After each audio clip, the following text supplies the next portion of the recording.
I'm Mara Webster with In Creative Company, and today I'm joined by Steve Agee to talk all about the fantastic show Peacemaker. And in jumping straight in and talking about where we meet economists at the beginning of season two, it's so interesting because he's someone who you can kind of tell has always been quite comfortable just, kind of being a little bit of a lone wolf, but he really Yeah. opened himself up to this group with the 11th Street kids. And when we come back at the beginning of season two, they're so separated and in different spaces, and he's the only one left working at Argus at that point. And so, how Yeah. did that shape the way that you really found him at that point? Um, yeah, I mean it's kind of business as usual for Economos at that point. I mean, he's still got his job, which is kind of his comfort zone, and he's a creature of habit, always has been, until the 11th Street kids came along. This guy didn't have any friends, so he's kind of used to it. Um, but he's walking a very thin line between having to kind of spy on Peacemaker, his now friend, and having to be loyal to Argus. But I think, given, if he had to make a decision, I think he's now in a position where he would choose his friends. Like he finally has a family.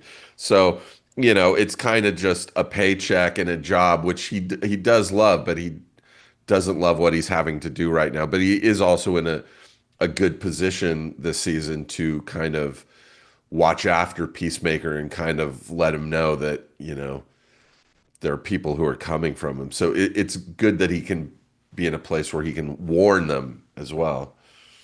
And he's also a character in terms of getting to play someone like him who has so many very specific idiosyncrasies to the way that he operates in the world and what feels comfortable or uncomfortable Yeah. for him. And, even eye contact is something that he doesn't readily do. And, Yeah. certainly he feels very uncomfortable talking about or expressing. And when you were first developing him, how did you kind of build your roadmap of what that was going to look and feel like? There wasn't a lot to prepare and develop. I mean, he's really a lot like me. I'm kind of like antisocial to a point. I mean, Economist is definitely farther in on some kind of spectrum than I am, um, but I'm, a person who's kind of reticent to go on adventures and stuff. So James really wrote him well in my voice. I've never, well, not never, but for the most part, have not had problems memorizing lines with economists because they kind of fit with how I would react in real life. So it didn't take a lot for me to prepare this character. Seeing as how I was kind of already this character. And speaking of the scripts as well, James writes the entire season, so you do get all of the scripts up front, which doesn't always happen with episodes No. in particular. Were there elements of his storyline throughout the season where that came into play as being something that was a very helpful tool for you to have all of them up front to kind of know where things were going? Yeah, I mean, usually for the most part, when I get all the scripts, I kind of go through them, and I'm very neurotic and like I have this weird tendency when I read scripts to pick out moments in the scripts that I'm in that I'm like, oh, this is going to be a really hard day. Like whether it's like, oh, I have to be emotional here, so that's going to be kind of challenging. But usually stuff like, like any kind of action stuff, I'm like, oh my God, this is going to be a rough day. Or, one that stood out for me this season was, I think it's episode 4. I have to spit in Tim Meadows' face. And I got that script and I was like, oh my God, I idolize Tim Meadows. I've been a fan of Tim's ever since SNL, and we've known I've known Tim for a number of years, like just through the comedy scene. Um, but we've never worked together, and I just remember like hyper focusing on that. Like I couldn't see myself actually spitting in another person's face, and I was like, are we actually doing it, or are they gonna fake it? And because I've seen actual shows where you can see the person spitting, and I was honestly like really nervous about that scene. And then as when we got to that episode, the director was like, "Oh no, we have like a machine that like, it's like an air gun, that just is a few feet away and it shoots a glob of, petroleum jelly on his face." And I was like, "Oh, thank God, man. That was really making me nervous." But yeah, it's very helpful to get all the scripts at the beginning so how mentally where you have to go at any given point. Yeah, it's definitely helpful. I'm just imagining you having the sweats for weeks thinking about having to spit in his face. And Tim and I had a lot of scenes together leading up to that, and I don't think we ever once talked about it. Like, hey, Tim, have you thought about this? And I don't think it ever came up. And one of the other things that James does for all of you with the scripts is gives you a playlist because the needle drops that are in the scripts are exactly the same as what we end up seeing on screen. And for a Yeah, show like Peacemaker, where the music is so specific and really forms the identity, it's almost a character in itself. What yeah. does that give you as an actor to have that facet? I mean, for us getting a playlist along with a script, it's really just kind of a bonus, a cherry on top. He we would be fine even if we didn't get those, the needle drops in the playlist, like because the scripts are so entertaining and like captivating while you're reading them that like having a playlist to hit play on when you're in those scenes is just a bonus. It it really helps you visualize, emotionally where these scenes are. And but yeah, it's a cherry on top. They weren't needed. He totally didn't have to do any of that, but it's great that he did because you know, it's fun to hear that while you're reading it and you see it written in the script too, and then you hit play and you're like, wow, I'm like totally immersed in this. One of the other things that he did for all of you this season that sounds so great is that the first scene that you all filmed together was the scene on the rooftop party. And it's the first time that all of the 11th Street kids are back together in one place. And it was also the first time that all of you as a cast were back together in one place. And, I love seeing the way that Economos kind of like pops off to the point where he's literally pouring beers all over Vigilante as he's Yeah. and what was that like, kind of able to bring the natural cadence of the group as actors into a scene like that and finding what's Economos going to look like partying at this moment? It was so much fun to shoot that because yeah, like you said, it was the first time all of us had been together in 3 years. Like, most of us were at James's wedding, but like not all of us. Um, so it was like kind of emotional and it was our first day. And it's also great because like for most of the other episodes, all the episodes in between were not together. Um, I'm pretty sure James did that and scheduled that as our first day just on purpose. And that wasn't even the first episode. That was the second episode, but James was working on Superman. So it's the first thing we shot, which was amazing because then, it's like 4 months of shooting without all these people. And I'm not complaining because I was shooting with Tim Meadows and Sol Rodriguez and Lee, who plays Judo Master. And yeah, it was great, but it was very considerate of him to let us do that first. And in talking about the scenes that you share with Tim Meadows playing Flurry, it's this space for Economos where he has to be very specific and very guarded, or at least attempt to be in terms of what he reveals or what he talks about, because he's in this double space of his job is to follow Peacemaker and to report back, but he's actually trying to be one step ahead of everybody and Yes. kind of help him out in any way that he can. And what were those scenes like in having to think very specifically about making sure that you didn't reveal too much, but it still felt very organic to the character? I mean, it was fully common sense. It's like, you just kind of react the way you would with anybody. Like Economist is not a stupid character. He knows this guy is babysitting him because Rick Flag Sr. doesn't trust him. Um, but he's also using it to his advantage. Like any information he's getting from Argus, he's relaying to Peacemaker saying, "Hey man, these guys are coming into your house. You've got to get out of there." Like it's Economist isn't dumb. He realizes what's going on. He's a double agent, basically. Um, but yeah, he's more loyal to his friends, so he's really using all the info he's getting from Argus to help him. And I love that little flashback scene that we get on Rick Flag Sr.'s first day, kind of taking over Argus, and the fact that Economos is like, "Yeah, here's the break room, great to see you, old pal." And like Yeah, Rick doesn't buy it for a second, he sees completely through it. For you, yeah. kind of like, why was it so important to Economos in that moment to kind of like try to play the buddy system? Was it really just about, I just want to be in a good position because this guy's in charge of everything now? Yeah, well, I mean, part of it is, Economist was, in the Suicide Squad. So Economist is one of the few people that know that Peacemaker killed his son.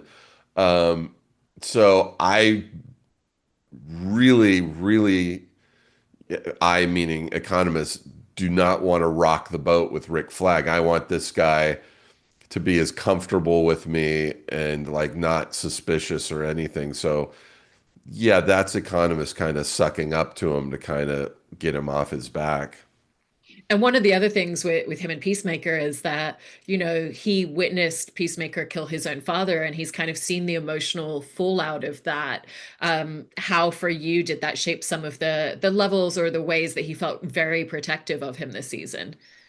Yeah, I mean, Economist has seen a lot of shit, in the last two seasons, so especially season one. Like, this is a guy who sits at his computer in an office and he's now gone out and killed a gorilla with a chainsaw, and he's now watched Peacemaker kill his own dad. So this would be scarring for anybody to watch, but he's also, I think, a little empathetic and kind of very much aware of how fragile now Peacemaker is. So, and the fact that they're now friends, he feels very protective of him. Yeah.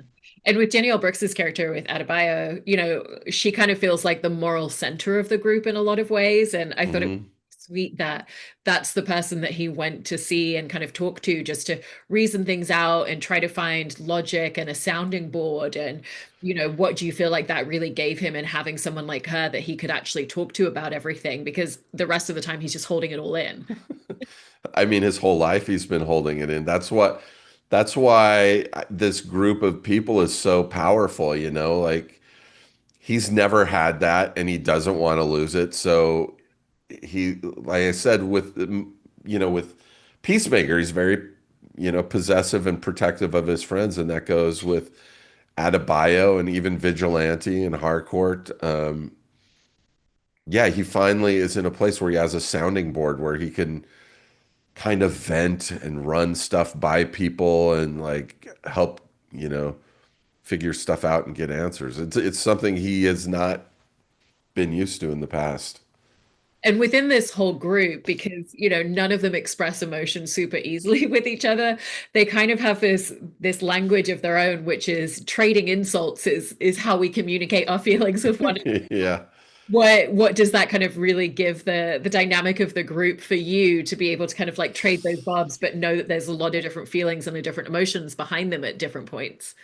I think it's a lot like, I think a lot of people have a friend group that's very similar to like just busting each other's balls, and not taking it seriously. In season one, I spent a whole or John Economist, I keep calling him John Economist spent a whole season being made fun of for dyeing his beard, and that wasn't like friendly barbs. That was just mean and bullying.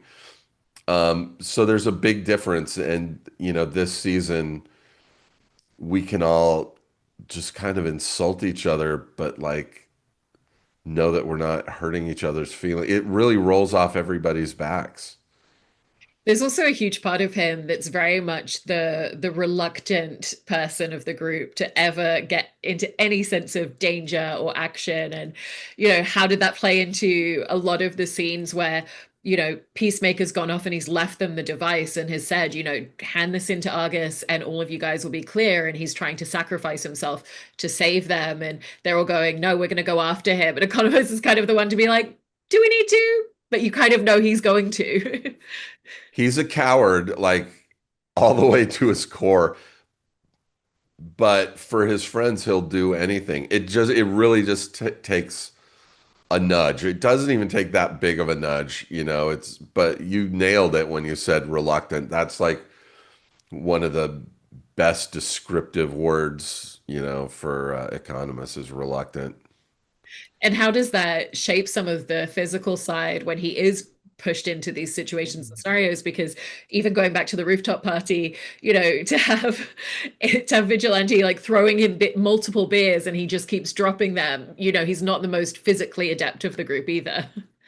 No, I mean he's a mess all the way around. Like no matter how you look at it, it's weird that he's even out in the field doing stuff. This guy shouldn't even be in a surveillance van, if you ask me. He should just be in Argus at a desk. Like he can do a lot of the stuff from a desk. It's weird that they have him surveilling people, knowing that he is such a coward and like incapable of a lot of stuff. But here he is, he's out there doing stuff reluctantly. And some of the things that he's kind of tasked with are often less in the action sphere, but it's more, okay, you really need to delay all your colleagues at Argus right now, and they want you to open this door into the dimension, but what are all the delay tactics that I'm going to come up with? But Oh because yeah. he doesn't have a natural kind of cadence and rhythm for small talk, he kind of struggles to find where to go. And we see it a couple of times in the season, and when he's trying to make jokes and what's that like doing scenes like that where you especially get to lean into the improv side of things as well? Really fun. That scene in episode f 4, I believe, where I'm like trying to stall opening the portal. That's all written. None of that was improvised, but that was really fun to shoot. Uh, I think it's one of my strong points is playing a guy who's like trying to stall and like doing stuff like that badly, but still succeeding at it. And the stuff in the finale where I'm trying to distract everybody by, talking about baseball, and Economist clearly doesn't know anything about baseball, was so fun to do. Like all of that stuttering and stammering is just me. The baseball stuff was all written. All the joke stuff clearly was improvised because like you couldn't improvise. I mean, you couldn't write something that horrible. Like it was just crazy. And it just said in the script, Harcourt tells him to tell a joke, and I was like, "What joke do you?" He's like, "Just make something up." James said, "Just make something up." So it's like I'm literally, the end credit scene and the one in the actual episode. Those are me literally just trying to think of a joke and failing miserably. I mean, it's very distracting. Like I did what I was supposed to do, but it was like painfully horrible improv. But that's some of my favorite stuff to do is like pretend to improvise really badly. Oh my God, it was so much fun. I mean, part of what I love about that's the cut scene that you just mentioned that's in the credits where, he's trying to tell a joke and he's talking about, and then it turns out he was a serial killer, kind of really speaks a lot to the style of humor that you get to instill in this character and the fact that it is Yeah, dry and oftentimes unintentional. It's yeah, almost like the harder he tries, the drier and the worse it becomes, and how it yeah. found that constant balance of what that humor and comedy is in the show. Well, it's very inappropriate. Like his mind just goes to a dark spot even when he's not trying to. There's the scene where he's talking to Jen at Argus and they're talking about Sasha Bordeaux, and he says, I used to have the mangled picture of her body as my wallpaper on my phone. Like he's just giving this stuff up without even thinking first, like, oh, probably shouldn't say this. So like his improvisation is the same way. Like he's not thinking like, oh, I shouldn't be going in a direction where he's talking about like a trucker who's a serial killer. Like there's no filter with him, and it usually goes to a dark spot. And one of the other things that I want to talk about is, when they kind of go to that other dimension and you're there in those later episodes, Peacemaker's dad happens upon him and he ends up tied to that chair. And I've heard you say that those scenes were actually really difficult to shoot because you naturally Claustrophobic, yeah. a lot of claustrophobia. And then there's scenes where they forget him, and so they're kind of dragging him on the chair behind, and that also you also experience vertigo. And so how did they try to film those scenes in the way that best allowed you to do those in the moment? Because I'm sure that that was very much outside of your comfort zone in a lot of ways. It's weird because when you read it in the script, it doesn't sound that bad. Like it never actually said in the script that I don't think it said that the chair got knocked over in the commotion in the house. And I'm glad it wasn't in the script because I would have been dreading that for weeks going up to that. Um, because I do have like positional vertigo. So when I'm like laying flat on my back, I get really dizzy. It doesn't take much to stop it. Like when I sleep, just a pillow is enough for me not to get dizzy. But when I have to lay flat, which tilts your head back a little bit, like I'll get really dizzy. So I was dreading that once I found out what we, what we had to do. So yeah, those were a little bit stressful. Luckily, I had like a really good stunt double, this guy Casey, who's worked with me on other shows, and he was like, "Hey, man, they just have to be there." And he's like, "Hey, if and so they like to work rather than just have to sit somewhere reading a book." So he said, if ever there's a shot that's like really wide and we don't see your face, if you want me to do those scenes, I will. And I was like, "Yep." And he did them, and he was great. And it's also so fun that then when Peacemaker and Harcourt come in, that he just immediately goes into survival instinct and he's like, "Oh, hey guys, what's up?" And he's like, "I don't know them. I don't know them at all." And for as close as they are, how is that fun to play into the aspect of he will also throw people under the bus at any given moment if he thinks it's going to save himself. I mean, that is just the best example of how much of a coward he is. But also, I feel like if it came down to it, he probably wouldn't let them kill Peacemaker. But those are hard to watch because I'm like, come on, man, don't like throw them. Like, just as a fan watching the show, I'm like disappointed in myself, like in Economist. I'm like, come on, man, these are your fucking friends. Why are you saying this stuff? But it really is just a testament to how like cowardly he is. I mean, even just in the aspect of them discussing what to do, and it's like, there's no other option. We have to go back for Peacemaker. We can't live without him. And he's, again, the first one to be like, do we? Maybe it's fine if we just leave him behind. Do you think there's a part of him that almost just has to talk out the worst case scenario and talk it out in order to be able to kind of move through and do the other option? Yes, I think he says stuff in the spur of the moment obviously without thinking about it. And like a perfect example is when uh Peacemaker's dad like catches him and stabs him in the hand and he's like, "Who are you?" And he immediately gives everything up. He says, "I'm John Economist. I'm from another dimension. We're here to get our friend Peacemaker, who's your son, but he's not really your son. He killed your son." And then as he's saying it, he realizes how much he's screwing up and he ends it with saying, "Oh my God, I'm saying too much." So yeah, he talks a lot without thinking, but eventually it's like, oh man, I just really put my foot in it. And as you were saying before, he's seen a lot of stuff go down, and in that episode as well, we he plays witness to seeing Peacemaker's dad killed again in front of him, and then the rest of the group mistakenly attacking his brother to try to protect Peacemaker because his own brother is coming after him in retaliation for that. And again, he's keeping his hands clean, he's not getting in the middle of it. But what was that like for you in finding how he's responding just to witnessing all of that play out directly in front of him? It's I think it's really horrific for economists to actually to be there when it's happening and witness it, as opposed to hearing about it afterwards as an afterthought. Like that's like traumatic stuff, you know. It would be for anybody. And you know, Economist isn't a soldier, he's not a warrior. So like that kind of stuff I think really affects him. Yeah, definitely.